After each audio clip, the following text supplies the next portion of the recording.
मुंडा जी, श्री किरण रिजिजू जी, श्रीमती रेणुका सिंह जी और देश भर से यहाँ आए हुए मेरे प्यारे नौजवान साथियों,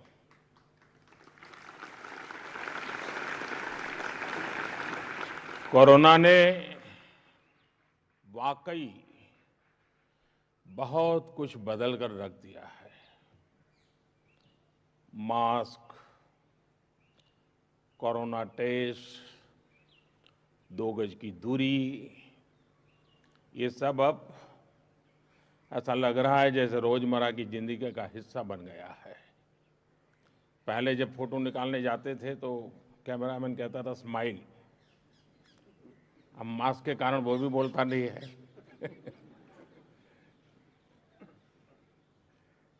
यहाँ भी हम देख रहे हैं कि अलग अलग जगह बैठने की व्यवस्था करनी पड़ी है, काफी फैलाव रखना पड़ा है, लेकिन इसके बावजूद भी आपका उत्साह, आपकी उमंग, उसमें कोई कमी नजर नहीं आ रही है, वैसी की वैसी। साथियों, आप यहां देश के अलग अलग कोने से आए हैं। यहां देश के दूर सुदूर जनजातीय क्षेत्रों से आए साथी हैं। एनसीसी, एनएसएस के ऊर्जावान युवा भी हैं और राजपथ पर अलग अलग राज्यों की झांकी, अलग अलग राज्यों का संदेश बाकी देश तक पहुंचाने वाले कलाकार साथी भी हैं। राजपथ पर जब आप जोश के साथ कदम ताल करते हैं तो हर देशवासी जोश से भर जाता है। जब आप भारत की समृद्ध कला, संस्कृति, परंपरा और विरासत की झांकी दिखाते हैं तो हर देशवासी का माथा गौरव से और ऊंचा जाता है। और मैंने तो देखा है कि परेड के समय मेरे बगल में कोई न कोई देश के प्रमुख रहते हैं, इतनी सारी चीजें देख करके उनको बड़ा सरप्राइज होता है, बहुत सारे सवाल पूछते रहते हैं, जानने का प्रयास करते हैं देश के किस कोने में है, क्या है, कैसा है। जब हमारे आदिवासी साथी राजपथ पर संस्कृति के रंग बिखेरते हैं तो संपूर्ण भारत उन रंगों में रंग जाता है, झूम उठता है। गणतंत्र दिवस की परेड भारत की महान सामाजिक सांस्कृतिक विरासत के साथ ही हमारे सामरिक सामर्थ्य को भी नमन करती है। गणतंत्र दिवस की परेड दुनिया के सबसे बड़े लोकतंत्र को जीवंत करने वाले हमारे संविधान को नमन करती है। मैं आपको 26 जनवरी को बेहतरीन प्रदर्शन के लिए बहुत बहुत शुभकामनाएं देता हूं। आपसे एक आग्रह भी है, अभी दिल्ली में ठीक ठाक ठंड पड़ रही है, जो साउथ से आए होंगे उनको तो परेशानी और होती होगी, और आप कई दिन से यहां हैं, लेकिन आप में से बहुत से लोग, जैसा मैंने कहा, सर्दी के आदी नहीं है। इतनी सुबह उठकर आपको ड्रिल के लिए निकलना होता है। मैं यही कहूंगा कि आप अपनी सेहत का ध्यान जरूर रखिएगा। साथियों, इस वर्ष हमारा देश अपनी आजादी के 75 वर्ष में प्रवेश कर रहा है। इस वर्ष गुरु तेग बहादुर जी का 400वां प्रकाश पर्व भी है और इसी वर्ष हम नेताजी सुभाष चंद्र बोस की 125वीं जन्म जयंती भी मना रहे हैं। अब देश ने ये तय किया है कि नेताजी के जन्मदिवस को हम पराक्रम दिवस के तौर पर मनाएंगे।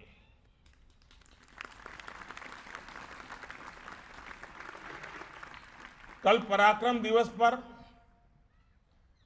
मैं उनकी कर्मभूमि कोलकाता में ही था।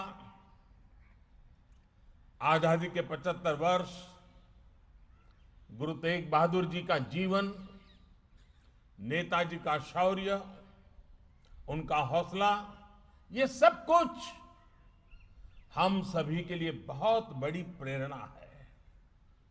हमें देश की आजादी के लिए अपना सर्वस्व न्योछावर करने का अवसर नहीं मिला, क्योंकि हम में से अधिकतम लोग आजादी के बाद पैदा हुए हैं।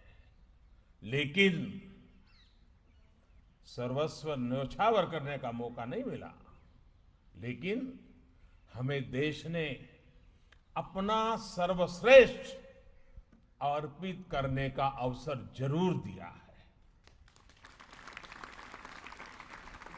हम जो भी देश के लिए अच्छा कर सकते हैं, भारत को मजबूत बनाने के लिए कर सकते हैं, तो हमें करते ही रहना चाहिए। साथियों, ये गणतंत्र दिवस की परेड की तैयारियों के दौरान आपने भी महसूस किया होगा कि हमारा देश कितनी विविधता से भरा हुआ है। अनेकों भाषाएं, अनेकों बोलियां, अलग अलग खान पान, कितना कुछ अलग है, लेकिन भारत एक है।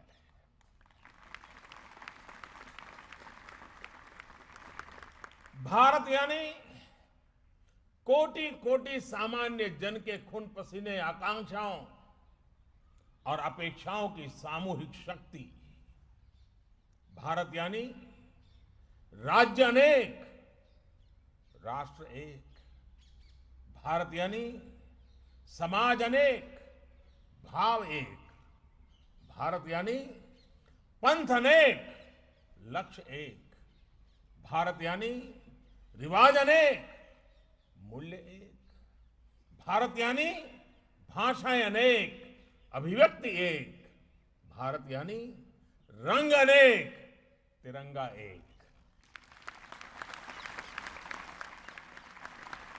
अगर एक पंक्ति में कहें तो भारत में रास्ते भले ही अलग अलग हैं, लेकिन गंतव्य एक ही है, मंजिल एक ही है। और ये मंजिल है एक भारत श्रेष्ठ भारत।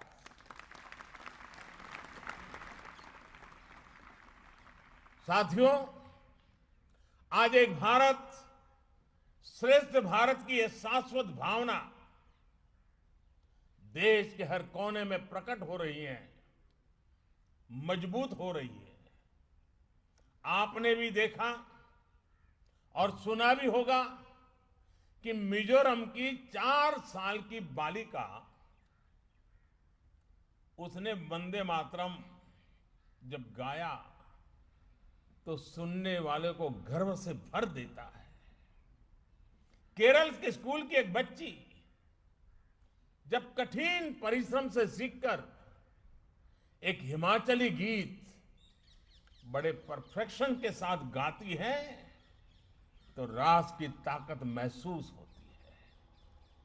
तेलुगु बोलने वाली एक बिटिया जब अपने स्कूल प्रोजेक्ट में बड़े रोचक ढंग से हरियाणवी खान पान का परिचय देती है तो हमें भारत की श्रेष्ठता के दर्शन होते हैं। साथियों, भारत की इसी ताकत से देश और दुनिया को परिचित करने के लिए एक भारत श्रेष्ठ भारत एक पोर्टल बनाया गया है। और आप तब तो डिजिटल जनरेशन वाले हैं तो जरूर वहां जरूर जाइएगा। इस पोर्टल पर एक भारत श्रेष्ठ भारत जो पोर्टल बनाया है, उस पर जो व्यंजन विधियों का सेक्शन है, उस पर 1000 से भी अधिक लोगों ने अपने प्रदेश के व्यंजन साझा किए हैं। कभी समय निकालकर आप इस पोर्टल पे को जरूर देखिएगा और परिवार में भी कहिए जरा, आज मां बताओ ये, आपको बहुत आनंद आएगा। साथियों, बीते दिनों कोरोना काल में स्कूल, कॉलेज आदि बंद होने पर भी देश के युवाओं ने डिजिटल माध्यम से अन्य राज्यों के साथ वेबिनार किए हैं। इन वेबिनार्स में म्यूजिक, डांस, खान पान की अलग अलग राज्यों की अलग अलग शैलियों पर बड़ी विशद चर्चाएं की हैं। आज सरकार की भी कोशिश है कि हर प्रांत, हर क्षेत्र की भाषाएं, खान पान और कला का पूरे देश में प्रचार प्रसार हो। देश में भारत के हर राज्य के रहन सहन, तीज त्योहार के बारे में जागरूकता और बढ़े। विशेष तौर पर हमारी समृद्ध आदिवासी परंपराओं, आर्ट एंड क्राफ्ट से देश बहुत कुछ सीख सकता है। इन सबको आगे बढ़ाने में एक भारत श्रेष्ठ भारत अभियान बहुत मदद कर रहा है। साथियों, आजकल आपने सुना होगा, देश में बहुत बोला जाता है, सब दूर सुनाई देता है, वोकल फॉर लोकल। जो अपने घर के आसपास चीजें बन रही हैं, स्थानीय स्तर पर बन रही हैं, उस पर मान करना, उसका गर्व करना, उसे प्रोत्साहित करना, यही है वोकल फॉर लोकल। लेकिन ये वोकल फॉर लोकल की भावना तब और मजबूत होगी जब इसे एक भारत श्रेष्ठ भारत की भावना से शक्ति मिलेगी। हरियाणा की किसी चीज की संबंध में मैं तमिलनाडु में रहता हूं, मुझे गर्व होना चाहिए। केरल की किसी चीज का मैं हिमाचल में रहता हूं, मुझे गर्व होना चाहिए। एक क्षेत्र के लोकल प्रोडक्ट पर दूसरा क्षेत्र भी गर्व करेगा, उसे प्रोत्साहित करेगा, तभी लोकल प्रोडक्ट की पहुंच देश भर में होगी। उसमें एक ग्लोबल प्रोडक्ट बनने की ताकत पैदा होगी। साथियों, ये वोकल फॉर लोकल, ये आत्मनिर्भर भारत अभियान, इनकी सफलता आप जैसे नौजवानों पर टिकी हुई है। और आज जब मेरे सामने एनसीसी और एनएसएस के इतने सारे नौजवान हैं, उनको तो शिक्षा दीक्षा शिस्त सब यही दिया जाता है। मैं आज आपको एक छोटा सा काम देना चाहता हूं, और देश भर के हमारे एनसीसी के नौजवान मुझे जरूर इस काम में मदद करेंगे। आप एक काम कीजिए, सुबह उठ करके रात को सोने तक जिन चीजों का आप उपयोग करते हैं, टूथपेस्ट हो, ब्रश हो, कंघा हो, कुछ भी, घर में एसी हो, मोबाइल फोन हो, जो भी, जरा देखिए तो कितनी चीजों की आपको जरूरत होती है दिन भर में, और उसमें से कितनी चीजें हैं जिसमें हमारे देश के मजदूर के पसीने की महक है, कितनी चीजें हैं जिसमें हमारे इस महान देश की मिट्टी की सुगंध है। आप चौंक जाएंगे, जाने अनजाने में इतनी चीजें विदेश की हमारे जीवन में घुस गई हैं, हमें पता तक नहीं है। एक बार उस पर देखेंगे तो पता चलेगा कि आत्मनिर्भर भारत बनाने का सबसे पहला कर्तव्य हमी से शुरू होना चाहिए। इसका मतलब मैं ये नहीं कह रहा हूं कि आपके पास कोई विदेशी चीज है तो कल जाके फेंक दो, ये मैं नहीं कह रहा हूं। मैं ये भी नहीं कह रहा हूं कि दुनिया में कोई अच्छी चीज हो, हमारे यहां न हो, तो उसको लेने से मना करें, ये नहीं हो सकता। लेकिन हमें पता तक नहीं है, ऐसी ऐसी चीजें हमारे रोजमर्रा की जिंदगी में हमें एक प्रकार से गुलाम बना दिया है, मानसिक गुलाम बना दिया है।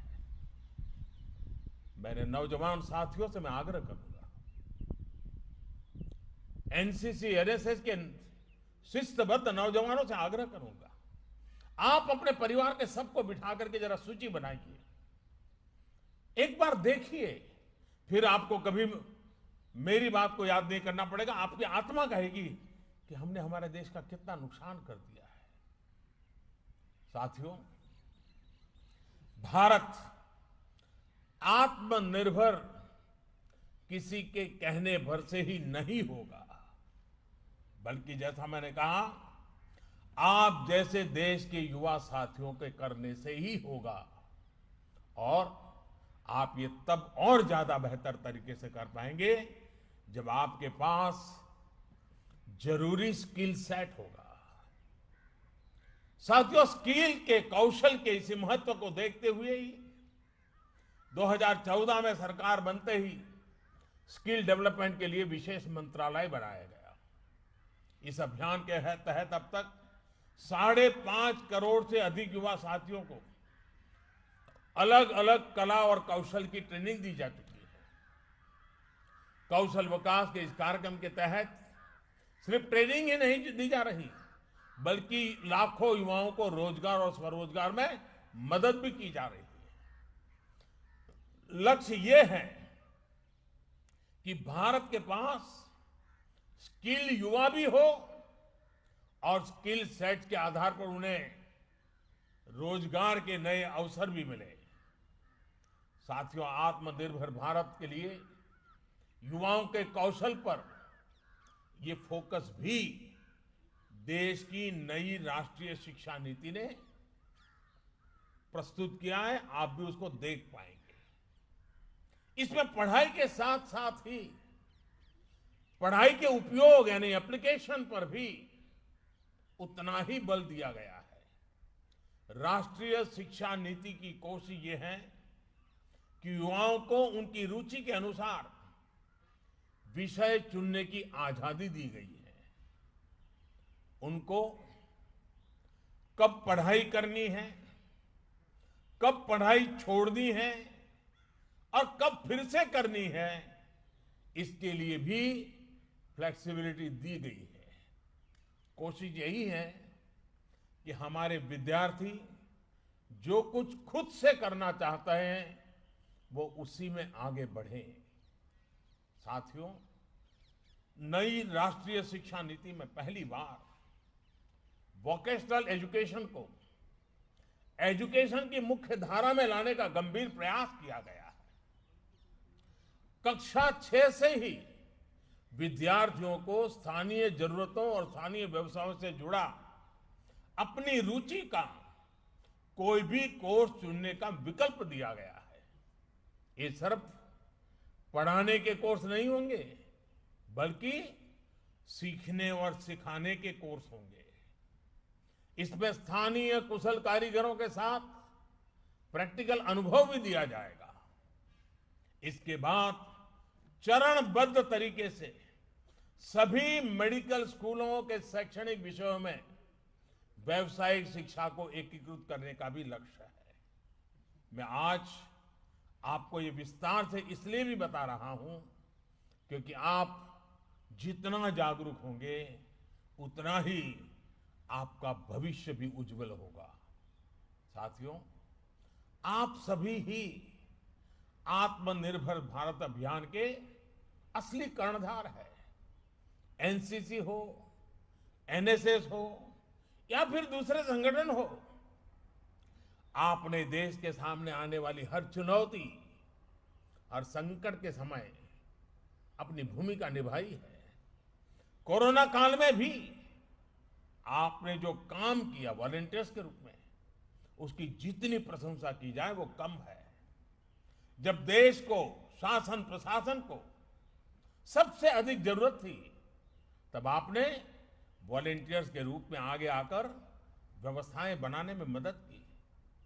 आरोग्य सेतु ऐप को जन जन तक पहुंचाना हो या फिर कोरोना संक्रमण से जुड़ी दूसरी जानकारियों को लेकर जागरूकता आपने प्रशंसनीय काम किया है। कोरोना के इस काल में फिट इंडिया अभियान के माध्यम से फिटनेस के प्रति अवेयरनेस जगाने का आपका रोल महत्वपूर्ण रहा है।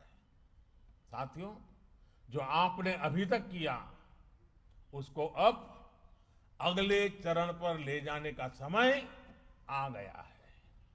और मैं ये आपसे इसलिए कह रहा हूं क्योंकि आपकी पहुंच देश के हर हिस्से, हर समाज तक है।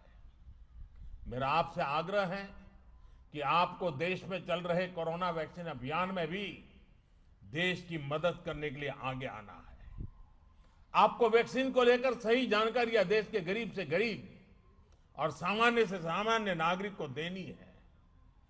कोरोना की वैक्सीन भारत में बनाकर भारत के वैज्ञानिकों ने अपना कर्तव्य बखूबी निभाया है। अब हमें अपना कर्तव्य निभाना है। झूठ और अफवाह फैलाने वाले हर तंत्र को हमें सही जानकारी से परास्त करना है। हमें ये याद रखना है कि हमारा गणतंत्र इसलिए मजबूत है क्योंकि ये कर्तव्य की भावना से संकल्पित है। इसी भावना को हमें मजबूत करना है। इसी से हमारा गणतंत्र भी मजबूत होगा और आत्मनिर्भरता का हमारा संकल्प भी सिद्ध होगा। आप सभी को इस महत्वपूर्ण राष्ट्रीय पर्व में शरीक होने का अवसर मिला है। मन को घड़ने का, देश को जानने का और देश के लिए कुछ न कुछ करने का, इससे बड़ा संस्कार कोई और नहीं हो सकता है जो सौभाग्य आप सबको प्राप्त हुआ है। मुझे विश्वास है कि 26 जनवरी के इस भव्य समारोह के बाद जब यहां से घर लौटेंगे तो आप यहां की अनेक चीजों को याद रख करके जाएंगे, लेकिन साथ साथ ये कभी नहीं भूलना कि हमें देश को अपना सर्वश्रेष्ठ अर्पित करना ही है, करना ही है, करना ही है। मेरी आप सबको बहुत बहुत शुभकामनाएं, बहुत बहुत धन्यवाद।